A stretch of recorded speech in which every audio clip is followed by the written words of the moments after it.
আমরা ক্ষমতার জন্য আমরা জাতীয় সংসদে যাই নাই।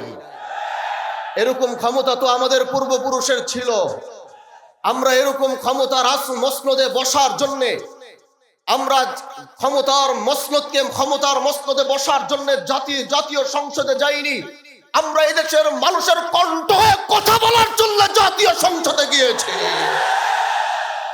এজন্য যতদিন আমাদের কথাগুলো যতদিন রায় না হবে, আমাদের দাবিগুলো যতদিন পূরণ করা না হবে, আমাদের আন্দোলন চলতে থাকবে।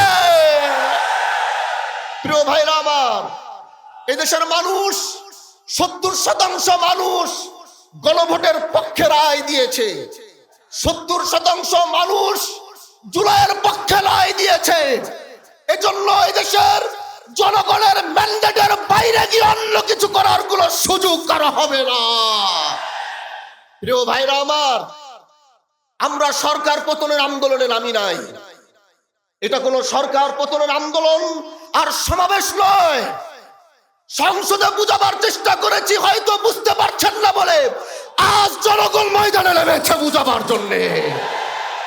এজন্য আমরা চাই সরকার এটা বুঝবে, জুলাইকে ধারণ করবে, গণভোটের রায়ের পক্ষে সরকারও থাকবে, এটা আমাদের চাওয়া।